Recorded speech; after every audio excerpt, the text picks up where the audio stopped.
알버트 까미, 아마 이분의 책을 하나쯤은 읽어 보셨을 것입니다. 이분이 쓴 소설 중에 한 보석 상인의 얘기가 있습니다. 보석을 만들어서 도시로 나와서 보석 가게에 납품을 합니다. 그런데 한날은 이 보석 상인이 자기 아내를 데리고 그 도시로 나갔습니다. 아내에게 도시 구경을 시켜주고 그리고 함께 저녁을 먹고 하룻밤을 도시에서 지내면서 아내에게 좀 위로가 되기를 원했던 겁니다. 보석 가게를 찾아가서 납품을 하고 또 다음에 얘기들을 하고 하는 이 사무적인 얘기하고 하는 자리에 이 아내가 있을 필요가 없으니까, 그래서 내가 가서 일을 보는 동안에 당신은 쇼핑센터 구경도 하고 시내 구경도 하고 쇼핑할 수 있으면 쇼핑도 하고, 그래서 둘이 나누어졌습니다. 몇 시에 어디서 만나기로 하고. 그런 동안 아내가 생전 처음 보는 대도시의 광경을 보면서 많이 휘둥그레졌습니다. 그런데 대도시의 문화의 한 면이 거기에 이제 소개가 됩니다. 도시 근교에서 도시 문화를 크게 경험해 보지 못한 이 여인은 참 순진하게 그렇게 생활해 왔습니다. 가정에서 그리그리 하고 하는 그게 그냥 전부이고, 그게 행복을 찾는 자기의 기회의 전부인 것으로 하는, 착한지는 모르겠지만 순진했습니다. 그런데 지금 이제 처음 나와보는 그 대도시에서 혼자가 되어서 사람들이 붐비는 그 쇼핑몰을 왔다 갔다 하면서 구경을 하는데 생전 겪어보지 못했던 유혹을 받습니다. 한 젊은 남자로부터 유혹을 받습니다. 이게 생소하기 때문에 아주 이중적인 마음이 교차가 됩니다. 한편 짜릿하면서 한편 낯설고 겁이 납니다. 그래서 약속 시간이 돼서 약속 장소에 남편을 만나서 저녁을 먹고 호텔에 투숙해서 자리에 누웠는데 이 부인이 잠을 이룰 수가 없습니다. 남편은 하루 일과로 피곤한지 코를 골고 자고 있고, 이 부인은 낮에 받았던 그 유혹, 그리고 그 유혹을 몰고 온 그 젊은 남자, 그리고 그 주변에 있었던 그 생전 처음 보지만은 아주 재미있어 보이고 궁금증을 더해주는 그 도시의 문화, 잠이 오질 않습니다. 그래서 조용히 일어나서 남편 몰래 빠져나왔습니다. 그리고 밤새 즐겼습니다. 그 유혹을 쫓아서 밤새 즐기고 동이 트기 전에 조용히 들어가서 남편 옆에 다시 누웠습니다. 그리고 잠을 청하려고 하는데 잠이 다시 오지 않습니다. 눈물이 납니다. 눈물이 나는데 걷잡을 수 없을 정도로 눈물이 나면서 헉헉거리면서 우니까 몸이 덜썩덜썩하니까 침대가 떨리니까 남편이 깼습니다. 그래서 염려가 돼서 밤새 잠을 못 이루고 있는 아내인가 싶어서 무슨 일이냐, 어디가 잘못됐느냐. 그러니까 이 아내는 자기를 위로하려고 다가오는 남편을 밀쳐내면서 아무것도 아니에요. 한마디로 밀쳐냅니다. 그리고 다시 남편은 잠이 들고 다시 누워서 생각을 해볼 때 굉장한 외로움이 밀려듭니다. 심리학에서 하는 말이 있습니다. 인간이 가장 외롭고 고독할 때, 그것은 내가 욕망을 가지고 추구하는 것이 이루어졌다고 여기는 그때. 사실 그 욕망이라고 하는 실체가 없잖아요. 내가 추구하던 것을 다 이루었다고 여기는 그때, 바로 그 순간이 모든 것이 허망해지는 순간이기 때문에, 다 이루었다고 여기는 그때가 바로 모든 것이 허망해지는 순간이기 때문에 그때가 가장 외롭고 힘들고 추락하는 시점이랍니다. 지금 이 아내 된 여인이 그 시점을 맞이한 거예요. 사랑하는 여러분, 이 여인은 지 남편을 사랑합니까? 아니면은 무언가가 있을 것처럼 여겨지는, 그동안 순진하게 지내왔기 때문에 그게 있는 줄 모르고 있었을 뿐입니다. 새로운 장에서 기회를 만나보니까 자기에게 lust, 욕망이라고 하는 게 있습니다. 남편이 아닌 그 어딘가에, 또는 남편이 아닌 그 무엇인가에 나를 행복하게 해줄 그 뭔가가 있다. 그리고 그것을 추구하고자 하는 그 욕망을 사랑했습니까? 이 여자가 사랑한 것은 남편이었습니까? 아니면은 자신의 욕망이었습니까? 몸과 이 여인의 세월은 남편과 함께 있습니다.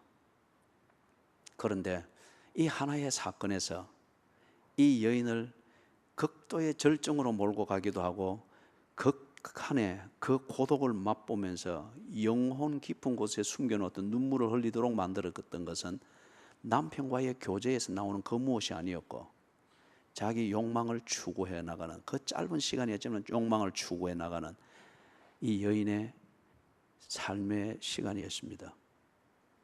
이 여인이 사랑한 것은 남편입니까? 아니면은 자신의 욕망입니까? 몸은 함께 있을 수 있고 시간도 함께 보낼 수 있고 그리한데, 사랑하는 것은 전혀 다를 수 있다고 하는 것을 우리가 이 에피소드를 통하여서 짐작을 할 수 있습니다. 오늘 본문은 그것을 이야기를 합니다. 15절을 봅니다. 15절에서 세상을 사랑하느냐 하나님을 사랑하느냐, 이걸 도전을 합니다. 세상을 사랑하느냐 하나님을 사랑하느냐. 세상을 사랑하면은 그는 하나님과 몸을 같이 있고 하나님과 시간을 보내도 하나님을 사랑하는 것은 아니라고 합니다. 하나님을 사랑하는 자는 세상 속에 살지라도 세상을 사랑하여 세상을 쫓아가는 자가 또한 아니라고 합니다. 그런데 예수님께서 하신 말씀이 있죠. 하나님과 세상을 동시에 사랑할 수는 없다고 합니다. 하나님과 재물을 겸하여 섬길 수는 없느니라. 하나님을 사랑하는 자는 세상을 사랑할 수가 없고, 세상을 사랑하는 자는 하나님과 시간을 보내고 하나님과 공간을 같이 사용한다 할지라도 하나님을 사랑하는 것은 아니라고 합니다. 그래서 여러분, 하나님과 같이 있다고 하는 것과 이것이 하나님을 사랑하는 것이라고 여겨지는 객관적인 생활 방식이든지 종교 생활이든지 교회 생활 형식에 내가 머물러 있다고 해서 다른 사람들도 그리 생각하겠거니와 내 스스로도 나는 하나님을 사랑하는 자다, 어쩌면 자신을 속이고 있거나 속고 있을 수 있다는 겁니다. 그럼에도 불구하고, 왜냐하면 그럼에도 불구하고 세상을 사랑함이, 어떤 진지한 시간이 되면은 세상을 쫓아가는 내 자신이 있기 때문에 그렇습니다. 자, 그렇다면 문제는 다들 하나님을 사랑한다고 합니다. 그러면은 내가 하나님을 사랑한다고 하는 그 주장을 하도록 만드는 내 생활 또는 교회 생활, 내 나름대로의 신앙 생활, 이게 정말 하나님을 사랑해서 하는 것인지, 아니면은 내가 사랑하는 것은 세상인데 그 사랑하는 세상을 얻기 위한 수단으로서 내가 하나님과 잠자리를 같이 하고 있는 그런 식인지, 이것을 판단을 해봐야 됩니다. 이 판단을 하는 시금석은 16절입니다. 16절을 보면서 여러분 이 질문을 생각을 해보십시오. 내가 선택한 결과 나는 어떤 면, 내 삶의 어떤 면에서 만족을 느끼고 있는지, 내가 선택해서 그렇게 살아가고 있는 결과 나는 내 삶의 어떤 부분에서 행복을 느끼고 있는지, 내가 그렇게 선택해서 지난 한 주간을 보낸 결과 당신의 영성은 만족합니까? 아니면 당신의 영성은 괴롭습니까? 당신이 그렇게 선택해서 그렇게 살은 지난 한 주간의 삶의 결과, 당신의 정욕은 채워지고 그래서 그 분야에 있어서는 행복한 것 같은데, 동시에 당신의 영혼은 더 굶주리고 더 불안하고 목마름이 가중되었습니까? 판단의 시금석입니다. 언제나 선택을 해야 됩니다. 그리고 선택을 위한 결정을 내려야 됩니다. 이걸 두고서 이런 기준 저런 기준 여러 가지를 이야기를 하는데, 지금 사도 요한은 여기에서 그런저런 합리적인 이유를 들어대면서 그렇기 때문에 내가 이 선택을 해서 이렇게 하는 것은 합당하다, 이것이 하나님을 사랑하는 것이다 라고 연역적으로 자기를 변호하고 합리화시키는데, 사도 요한이 귀납적으로 자신의 주장이 옳은지 다시 한번 살펴볼 것을 귀납적으로 도전하는 겁니다. 네 선택의 결과, 네가 그렇게 판단하고 결정해서 행동한 결과, 하나님을 바라는 네 영성에 만족이 있느냐? 아니면은 네 욕구는 채워져서 스트레스는 풀어지는 것 같은데 자꾸 하나님의 얼굴을 피하고 교회 앞에 또는 기도에 아니면은 하나님 앞에서 구구한 변명만 늘어나고 있는 것은 아니냐는 거죠. 만약에 후자 쪽이면은 교회라는 틀 안에서 신앙생활이라는 습관 안에서 하나님과 잠자리를 같이 할 정도로 같이 시간을 보내지만은 당신이 사랑하는 것은 하나님이 아니고 세상입니다. 사랑은 구질한 변명으로 이해를 끌어내고 나를 합리화하는 것이 아닙니다. 사랑은 그 자체로 교제여야 합니다.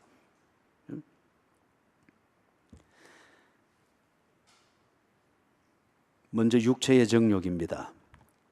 하나님을 사랑해서 이렇게 한다라고 하는데, 육체의 정욕을 사랑해서 그렇게 하는 그 내용이 많다는 겁니다. 육체의 정욕, 간단하게 말하면 육체의 정욕의 결과물은 쾌락주의입니다. 재미있는 것, 좀 더 편한 것, 좀 더 즐거운 것, 지금 재밌고 지금 즐거워야 되고 지금 내가 원하는 것을 내가 원하는 방식대로 할 수 있는 것, 그리고 양심의 가책이라고 하는 이런 것과는 상관이 없이 그렇게 내 시간을 즐기고 결정을 만들고 그 선택을 따라 사는 것, 육체의 정욕을 사랑하는 것입니다.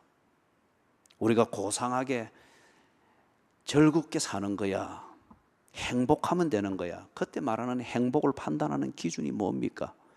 대개는 보면은 육체의 감각을 만족시키는 겁니다.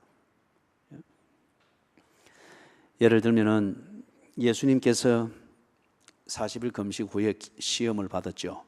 시험을 받은 첫 번째 것이 40일을 굶은 이 예수님에게 사탄이 나타나서 이 돌을 떡이 되게 해서 먹으라고 합니다. 얼마나 쉬워요. 너무너무 쉽잖아요. 그리고 예수님께 그런 능력도 있고, 거기는 광야기 때문에 혹 거기에 부도덕하다면 누구도 보는 자도 없고, 그걸 보고 도전하고 있는 사탄이 딱 눈을 감아주면 완전 범죄일 수 있습니다. 너무너무 쉽습니다. 간단하고 재밌고 편안하고. 그런데 예수님은 그것을 이런 지하에 거부했습니다. 사람이 떡으로만 사는 것이 아니요 하나님의 입에서 나오는 모든 말씀으로 사는 것이니라. 왜 예수님께서 그것을 거부하셨습니까? 고행주의를 말하는 것도 아니고 금욕주의를 말하는 것도 아닙니다. 그것은 아버지를 사랑하는 삶의 태도가 아니기 때문에 그렇습니다. 당신을 보내신 아버지, 그 하나님은 목적을 주어서 예수님을 보내셨습니다. 그 목적을 성취하기 위해서 겪어야 되는 과정이 있고 가야 될 길이 있습니다. 그런데 그럴 때는, 목적에 집중할 때는 반드시 치료해야 될 대가가 있고 고생이라고 하는 게 있습니다. 돌로 떡을 만들어 먹으면 쉽습니다. 당장 굶주림을 해결할 수 있습니다. 반면에 굶주린 자들을 위하여서, 가난하기 때문에 예배에 못 나오고 굶주렸기 때문에 성경을 들을 수가 없는 그 빈혈 현상을 일으키는 자들을 찾을 수가 없습니다. 그들을 이해하면서 그들에게 생명의 떡, 생명의 물이라는 이 절묘한 비유를 가지고 굶주렸기 때문에 하나님의 구원의 복음을 듣지 못하는 자들에게 말씀을 전할 수가 없습니다. 사역을 할 수가 없습니다. 예수님께서 이런 지하에 거부했습니다. 쉬운 것, 재밌는 것, 더 편한 것, 더 즐거운 것, 감각적 만족을 주고 행복감을 주는 것, 육체의 정욕을 사랑하는 겁니다. 누구에게나 다 본능적으로 이 욕구가 있습니다. 이런 게 내한테 이루어지고 이런 즐거움이 있으면은 내가 하나님께 복을 받았다 생각하고 신앙생활을 잘해서 하나님이 복을 주셨다라고 생각하면서 더욱더 그렇게 사는 자기 방식에 대하여서 또는 그렇게 판단하는 그 가치관에 대해서 자신감을 가집니다. 그 인생이 놀러 다니느라 바쁩니다. 늘 즐거운 것 같은데 무엇 하나 이룰 만한 기초를 아직도 놓지를 못하고 있습니다. 재미있게 사는 것이 아니고 의미 있게 사는 겁니다. 그 의미가 우리에게 진정한 즐거움과 재미를 줍니다. 육체의 정욕을 사랑하게 될 때에 목적을 향하여 살아라, 의미 있게 살아라 라고 말씀하는 하나님을 사랑할 수가 없습니다. 의미 있게 살도록 은혜 주시는 하나님을 불편하게 여깁니다. 육체의 정욕을 사랑하기 때문에 하나님과 함께 잠자리를 같이 할 정도로 친밀한 것 같으나 그렇게 하는 이유는 육체의 정욕을 채우기 위한 수단을 붙들고 있을 뿐입니다. 그는 하나님을 사랑하는 자가 아닙니다. 육체의 정욕을 사랑하는 것이고 내 감각적 욕구를 채워주는 그 삶의 패턴을 사랑하고 있을 뿐입니다. 안목의 정욕을 사랑을 할 때 하나님을 사랑할 수 없다고 합니다. 안목의 정욕, 이것도 무서운 것이죠. 이렇게 딱 이분법으로 구분하기는 못합니다만은 이해를 돕기 위해서 육체의 정욕은 우리의 내적에서부터 솟아나는 유혹일 것 같으면 안목의 정욕은 외부에서 내게 들어오는 유혹입니다. 이 안목의 정욕, 보는 것마다 소유하려고 합니다. 그리고 보았던 것을 꼭 내 것으로 만들고자 합니다. 그래서 휘랍 신화의 마이다스라고 하는 이 얘기가 나오죠. 모든 누구보다도 금을 많이 가지고 싶습니다. 그래서 이 소원이 그 욕구대로 그 소원이 이루어지게 될 때 그게 행복인지 불행인지 보아라는 거예요. 나중에 만지는 것마다 다 금이 돼버리죠. 지 자식도 아내도 만지는 것마다 다 금이 돼버렸습니다. 눈에 전부 다 금으로 가득 차고 대신에 눈을 채우던 아내와 딸과 자신의 임금으로서의 삶이 없어져 버렸습니다. 불행합니다. 마이다스의 이 얘기입니다. 눈에 보이는 이 유혹을 다들 기회로 여깁니다. 그리고 그 기회를 추구하는 것을 가치 있게 여깁니다. 그래서 나름대로 합리화하는 철학을 만들고 이론을 만들면서 그것을 추구하는 삶에 몰입을 하는데 결국 그 저변은 뭐죠? 안목의 정욕을 사랑하는 겁니다.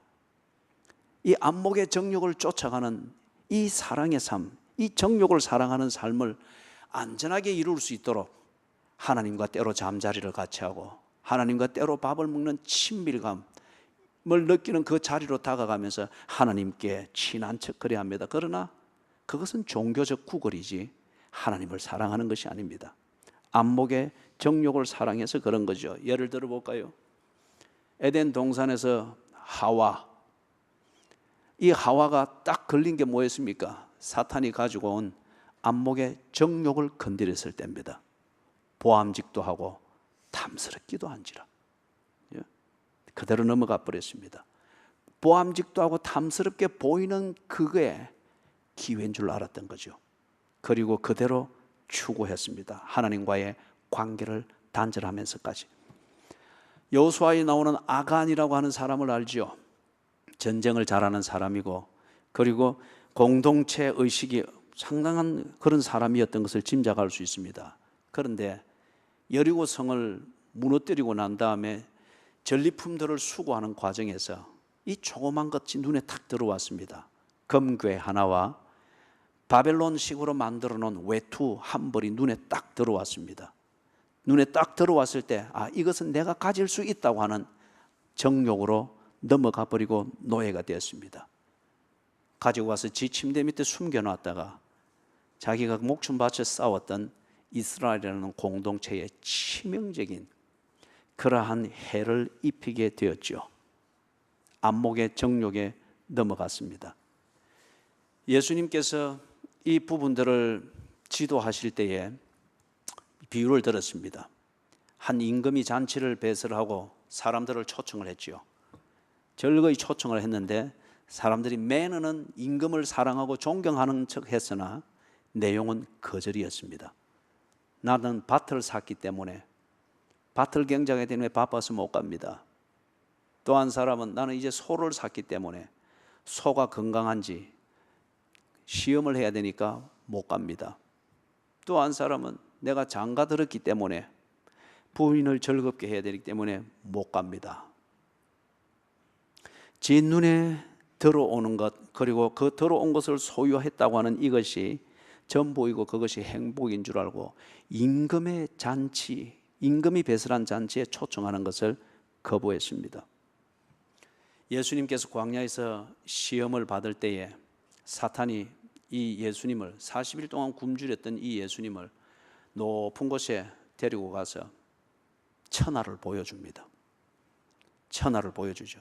그런 다음에 예수님께 뭐라고 그럽니까?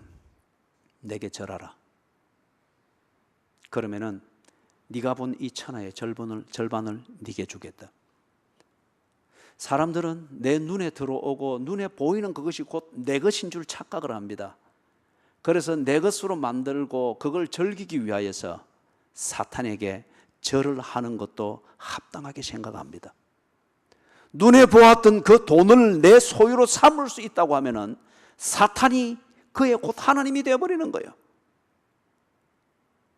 내 눈에 들어온 이것이 곧 내 것이고 이 자체가 내게 행복인 줄 알고 그것을 즐기기 위하여서, 그렇죠? 한순간 내 앞에서 유혹하는 꽃뱀임에도 불구하고 조강지처를 버리고 꽃뱀에게 절을 하는 이것을 합당하고 시대에 맞고 합리적인 처신이고 기회를 붙잡는 순발력이라고 합리화하면서 그렇게 가는 거예요.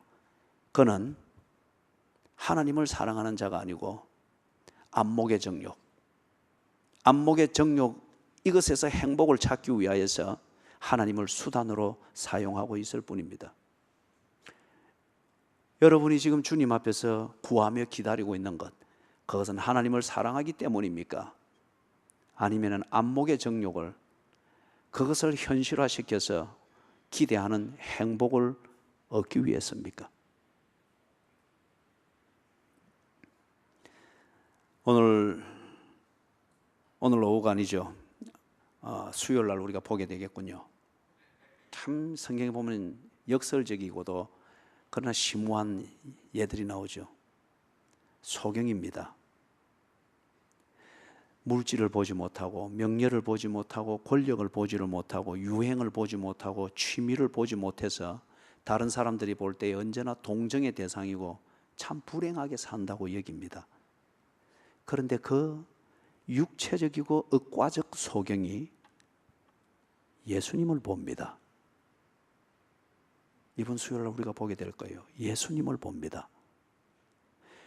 다른 사람들이 그게 있어야 행복할 것이라고 해서 눈을 부릅뜨고 찾아다니고 본 것은 다 소유하고 경험하고 먹어보려고 하고 놀러 다녀보려고 하는데 이 소경은 그걸 전혀 못해서 불행하게 여기는데 본 것은 예수를 보았습니다. 그런데 이 소경이 정작 행복해집니다. 사랑해야 할 것을 보아야 합니다. 정말 사랑해야 할 것을 보아야 합니다. 엉뚱한 것을 보면서 우리의 시선이 빼앗겨 버리니까 진정한 사랑을 알매도 불구하고 오도된 사랑으로 인해서 사랑한 만큼 우리가 괴로워집니다. 하나님을 사랑하는 것 같으나 정작 하나님을 사랑하지 못하는 함정이 안목의 정욕에 코가 끼어버렸습니다. 세 번째 말하는 게 이생의 자랑을 이야기합니다. 하나님을 사랑하는 것 같으나 하나님을 사랑하지 못하는 우리 스스로 가지는 그 함정, 이생의 자랑을 이야기합니다. 여기 이생이라고 하는 것은 생명 자체를 말하는 것이 아닙니다. 조에라고 하는 이 원어로 표현되진 그 생명, 그것은 우리의 생명 자체를 말하는 것입니다. 반면에 여기서 이생이라고 하는 것은 이 생명을 가지고 살면서 만들어진 우리의 현실 상태를 말합니다. 어떤 사람은 부하고 어떤 사람은 가난하고 어떤 사람은 건강한데 어떤 사람은 병들어서 늘 골골거립니다. 어떤 사람은 가정이 원만하여서 가정에 가면 편한데 어떤 사람은 가정보다는 밖에 있는 것이 심리적으로 안정이 될 정도로 가정이 언제나 분란이 있습니다. 이런 현실의 상태, 이게 지금 여기서 말하는 이생입니다. 그래서 이 현실의 상태를 보면서 사람들은 자부심을 가집니다. 어느 집 자녀는 대학도 못 갔는데 내 집 자녀는 소위 말하는 서울대에 가 있다. 이게 그의 어깨를 펴고 다니고 목에 힘을 주고 다니고 꼭 어디 모이면은 상석에 앉으려고 거만을 부리도록 만드는 근거로 작용을 하는 거예요. 어떤 사람은 학벌이 요만큼인데 나는 저 사람보다 한 단계 더 높은 학벌을 가지고 있다고 하는 이걸 가지고 꼭 자부심을 가지고 거만을 부리고 내가 그 사람보다 더 나은 것처럼 언제나 위에서 뭔가를 하려고 하는 식의, 이게 이생의 자랑입니다. 그래서 이걸 만들기 위해서 자녀들이 어릴 때에는 부모들이 꼭 세상이 알아주는 스펙을 쌓도록 몰아붙이고, 자녀들이 머리가 커서는 지가 보는 관점에서 지 자부심을 만들기 위해서 그런 세상이 인정해주는 스펙을 쌓으려고 또 그렇게 몰아가게 되어지고, 그죠? 그러다 보니까 이 땅이 이상합니다. 결혼은 꼭 정해진 방식대로 가는 게 있습니다. 이생의 자랑이 되는 방식의 결혼, 이생의 자랑이 되지 못하는 방식의 결혼, 이생의 자랑이 되는 그런 종류의 취업, 이생의 자랑이 되지 아니하는 그런 종류의 취업, 이생의 자랑이 될 수 있는 그런 종류의 거주지, 부끄러움을 느끼게 만드는 그런 종류의 거주지 또는 거주지역, 학군이 좋은 지역에 살면은 그것 가지고 사람들이 자랑스럽게 생각을 해요. 반면에 거기에 학교가 없다고 하는 이것 때문에 어디 동창회 가든지 모이면은 길을 못 펴는 어떤 이상한 이 나라가 되어버렸어요. 이생의 자랑을 근거를 만들기 위해서 그렇게 얼굴에 가죽을 벗겨내고 뼈를 그라인더로 갈아내고 그것도 정과 망치를 가지고 두드려 깨부수고 철사로 다시 꾸며가지고 V자로 만들었는데 너무 땡기고 깎아놓으니까 웃지를 못합니다. 꼭 좀비 같아요. 그래서 서울에서 내려오는 길에 만남의 광장이라는 휴게소에서 커피숍 지키는 뭡니까 여직원하고 처음에 그걸 모르고 제가 대판 싸웠어요. 너는 손님 보고도 왜 그러느냐. 나중에 웃지도 못하고 더 인상도 못하고 그냥 이런 거예요, 이런 거. 그래서 제가 알아차린 겁니다. 아, 너무 땡겼구나. 그래서 제가 돌아섰습니다. 이생의 자랑이라고 하는 게 그런 겁니다. 내가 지금 현실이 나는 이런 사람이야.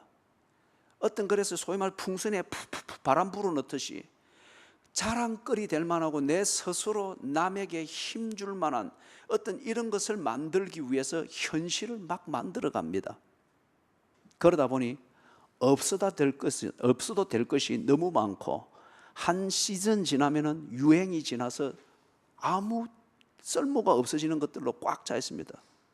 꼭 사람들이 보면은 집에 남이 써다 버린 것, 제 눈에 좋으면은 항상 주스다 모아가지고 집을 고물상처럼 만들어 놓는 그런 사람들이 있죠, 그죠? 그거 아무 쓸모가 없는 거잖아요. 그런데 자기는 꼭 그걸 가지고 뭔가를 만들어 보겠다는 거예요. 그와 같이 이생의 자랑은 그런 겁니다.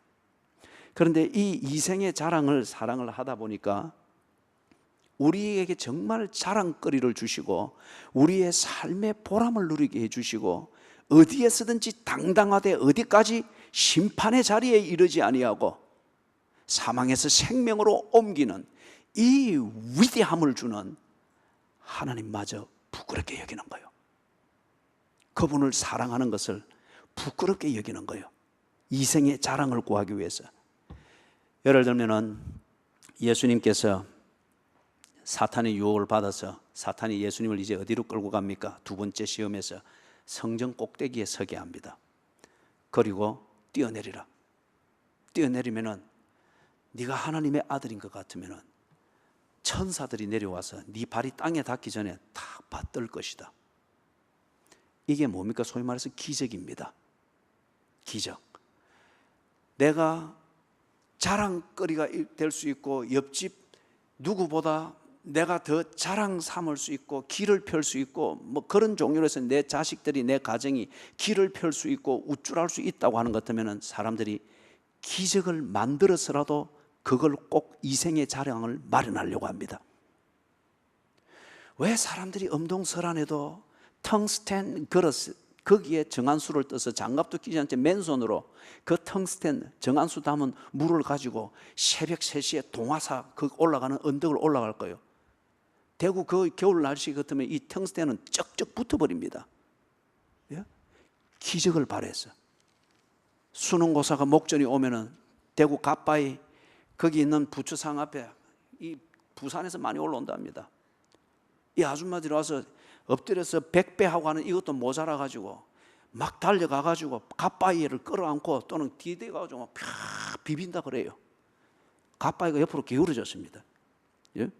그래서 접근 금지시켜 놨어요. 그 구청에서. 왜 그럴까요? 기적을 만들기 위해서. 기적을 만들기를 바라는 그 목적은 이생의 자랑거리를 만들기 위해서.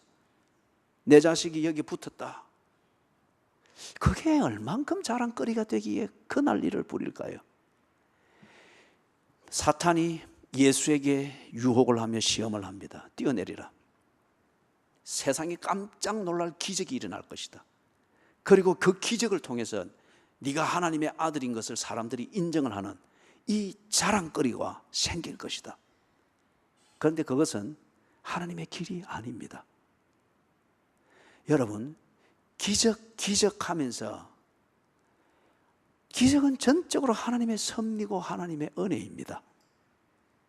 우리가 해야 될 것은 우리가 하나님을 사랑하는 것 같으면 하나님과의 인격적 교제를 존중해야 됩니다. 그리고 그분과의 대화와 교제에 있는 그 길을 지켜야 됩니다.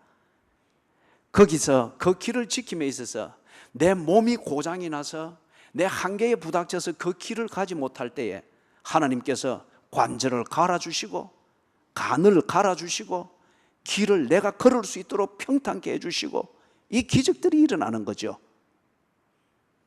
그런데 지금 사탄이 예수께 와가지고 기적을 믿기로 해서 뛰어내리라고 합니다.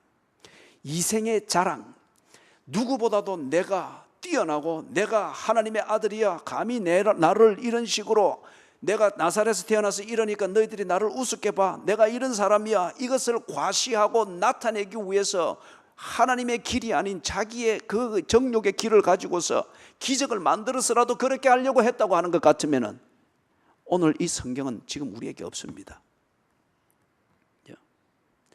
예수님은 이생의 자랑을 만들기 위해서 온 것도 아니고 이생의 자랑을 가지고 사람을 압도한 것이 아닙니다. 그분이 걸어야 갈 길을 묵묵히 걷는 것을 통해서 하나님의 뜻이 이루어졌기 때문입니다. 사랑하는 여러분, 사람들이 자랑거리를 만들고 왜 구태여 자랑거리를 만들고 내가 큰 사람이다, 내가 이런 사람이다 라고 하는 것을 왜 구태여 자랑을 하고 나타내야 될까요? 거기는 속빈 강정과 같은 자기 실체가 있기 때문에 그렇습니다. 그걸 허풍이라는 이 자랑으로서 언제나 미화시키려고 하고 사람을 끌려고 하니까 그렇죠. 그렇기 때문에 사탄이 예수님에게 유혹할 때 그래 했던 것처럼 손대지 않고 코 푸는 이런 방식을 추구하는 거예요. 한탕을 노리는 노름을 하는 거예요. 아니면은 이 정상적인 생활을 뛰어넘어서 뭔가 한 건을 해서 자랑거리를 만들려고 비정상적인 생활들, 소위 기적이라고 하는 일컫는 이런 두리뭉실한 것으로서 그렇게 만드는 거예요. 한 부자, 아주 부유하면서도 고위직에 앉은 이 관리가 한 번은 예수님을 찾아왔지요. 나름대로 신앙생활이라 하는 것도 정결하게 하는 사람이었습니다. 자랑거리가 많은 사람이었습니다. 고위직에 있지요. 재산이 많지요. 사람들이 볼 때에 흠잡을 수 없는 외형적인 신앙생활이 있죠. 유대 사회에서는 이게 대단히 중요합니다. 그럼에도 불구하고 자랑하고 사람들의 부러움을 받음에도 불구하고 이 부자 관리의 내면이 채워지지 않는 거예요. 불안하고 열등의식이 있는 거예요. 이거는 어찌할 수가 없는 겁니다. 이걸 마약이라는 자랑거리로 꾸민다 할지라도 이 내 안에 있는 공황, 이것은 어찌할 수가 없는 거예요. 부자 관리가 그래서 예수를 찾아왔습니다. 어찌하여야 영생을 얻게 사옵나이까? 예수님이 이러지리를 이렇게 말씀할 때 그건 내가 다 지켰고 다 가지고 있습니다. 그때 예수님이 전곡을 딱 찌르죠. 네 재물을 팔아 가난한 자들에게 나눠주고 그리고 와서 나를 쫓아라. 성경의 그 다음 구절에 재물이 많음으로 근심하며 떠나가니라. 이 부자 관리가 진정 사랑했던 것은 자신의 이생의 자랑거리였지 하나님이 아니었습니다. 자신의 이생의 자랑거리를 더 확보하고 견고히 하기 위해서 하나님이라고 하는 기적을 가지고 거래를 하고 만지작거렸을 뿐이지 이 사람은 하나님을 사랑한 사람이 아니었습니다. 누구보다도 위에 있고 큰 소리를 칠 수 있는 이생의 자랑거리를 얻기 위하여서 하나님과 잠자리를 같이 할 정도로 그렇게 평생을 보내는 것처럼 비춰졌으나 그가 사랑하는 것은 그게 이루어지지 않으면 밤에 눈물을 흘릴 그 정도로 영혼의 눈물을 흘리는 이유는 그의 이생의 자랑, 이것에 대한 사랑이었습니다. 여러분은 어떻습니까? 여러분의 자존감은 무엇에 근거합니까? 17절에서 그 자존감의 근거가 무엇이 되어야 되는지, 하나님을 사랑하는 것, 이게 육체의 정욕과 안목의 정욕과 이생의 정욕을 추구하고 이걸 얻는 것을 사랑하는 것, 그것에 비교할 바가 아니라고 하는 것을 17절에서 정리를 하면서 딱 사도 요한이 도전을 합니다. 육체의 정욕, 안목의 정욕, 이생의 자랑을 쫓아 살 때에 감각적인 즐거움이 잠시 있을 수 있고 그것은 중독성이 있어서 더욱더 의미 있는 삶과 멀어지게 만들고 진정한 행복과 멀어지게 만드는 중독성이 있단 말이에요. 고통을 모른 채 사람을 황폐화시키고 가정을 황폐화시키고 사고방식과 가치관을 뒤틀어 놓는 그러한 부작용이 있다는 거예요. 그래서 17절에 하나님의 뜻을 행하는 자, 하나님을 사랑하는 자, 그에게 진정한 행복이 있고 그리고 보람이 있고, 그것은 유행을 따라 잠시 재밌고 즐거운 그게 아니고 내 젊었을 때는 즐겁던 것이 왜 10년 더 늙어지니까 그 추억이 나를 그렇게 외롭게 만들고 슬프게 만드느냐 말이에요. 그죠? 하나님의 뜻을 행하는 자는 영원히 거하느니라. 한 가지 예를 드리고 마칩니다. 미국의 한 부부입니다. 웬만한 회사에 중진으로서 남편이 일을 하고 있습니다. 그래서 회사에 그 일을 따라서 일본에 출장을 가서 거기서 몇 개월을 보내게 됩니다. 출장을 가 있는 동안에 자주 한 주에 2번, 3번도 카드가 오고 편지가 옵니다. 미국에 있는 아내와 2 자녀를 위해서. 그리고 이 남편 된 사람도 일본에서 가족을 그리워하고 향수병 이것을 달래면서 그렇게 자주 편지를 합니다. 일상사를 나누기도. 그런데 한 7주쯤 지나니까 편지가 오지 않습니다. 더 기다려도 전화도 없습니다. 그리고 한참 있다가 한 3개월 지난 다음에 이 남편한테서 편지가 왔습니다. 아내와 자녀들이 다 반가웠습니다. 그런데 아내가 먼저 떡 읽는데 아이들한테 읽어줄 수 없는 내용이었습니다. 내용인즉 골자는 일본에서 한 여자를 사귀었다는 겁니다. 그리고 자기가 이 여자와 사랑에 빠지게 되었다. 그래서 나는 이 여자에 대한 내 사랑을 속일 수가 없기 때문에 이 여자와 결혼하려고 한다. 당신과 그동안 즐거웠다. 이혼입니다. 황당하죠? 물론 이들은 크리스찬이었습니다. 그런데 이 남자는 지금 이렇게 합니다. 몇 년이 지난 뒤에 이 남자로부터 전화가 걸려왔습니다. 그래서 받아보니까 이 남자의 요구가 있습니다.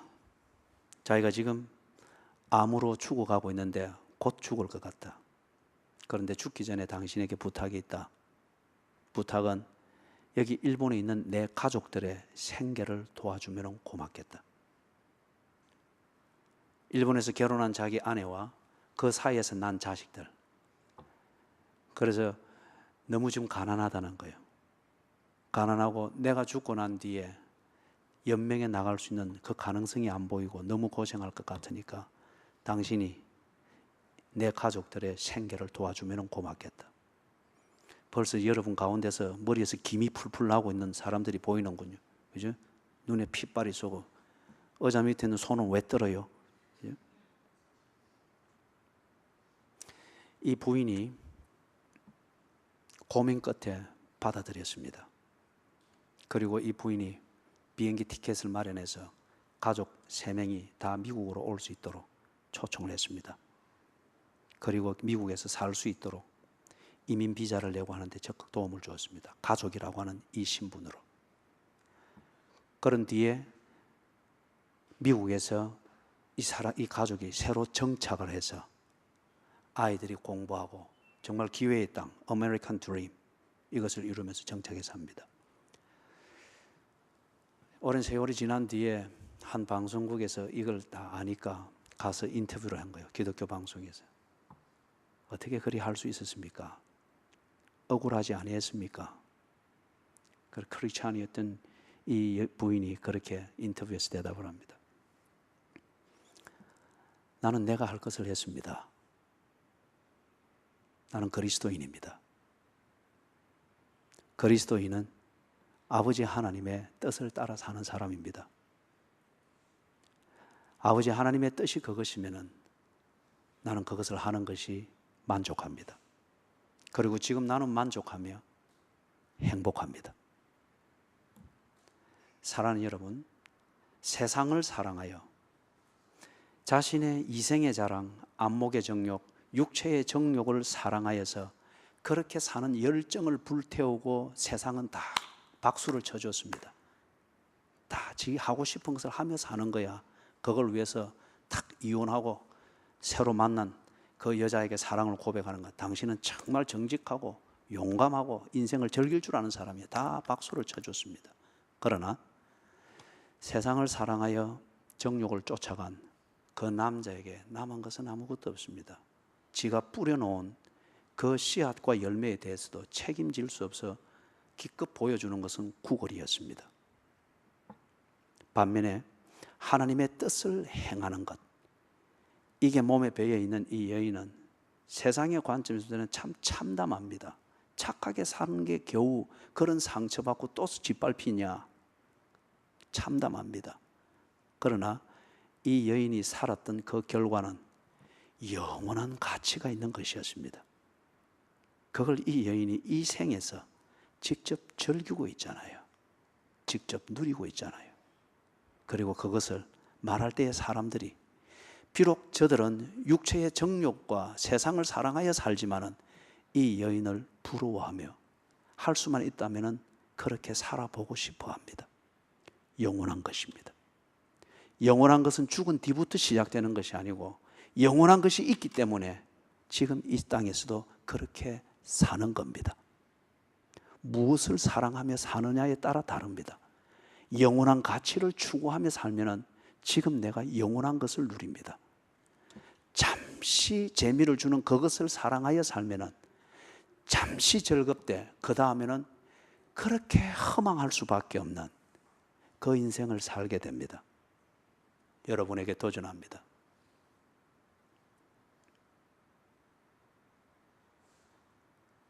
Don't be distracted. I want undivided attention on it. Do you live after God? Are you assured that you are honest with your words that you love God by what you are doing? Answer it before God. 여러분은 영원한 것을 추구하며 삽니까? 재미를 위하여 삽니까?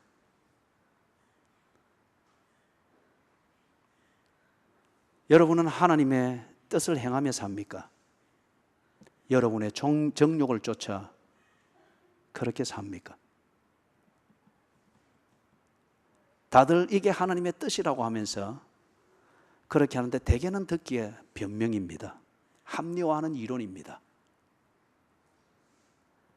하나님의 뜻을 행하는 자는 영원히 거하느니라.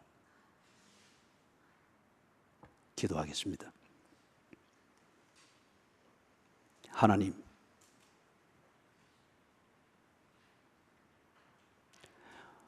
육체의 정욕, 안목의 정욕, 이생의 자랑이라는 이 어찌할 수 없는 본능적 욕구가 너무도 강렬합니다.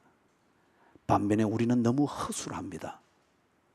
그러다 보니 이것에 넘어가되 하나님의 이름으로 합리화하고 구질구질한 변명으로 언제나 껍질을 만듭니다. 그러다 보니 언제나 외롭고 언제나 같은 문제를 반복하고 그리고 절정의 행복이라 여기는 그 순간이 절대의 고독과 버림받은 자의 외로움을 느낍니다. 오 주여, 하나님을 사랑하게 해주시옵소서.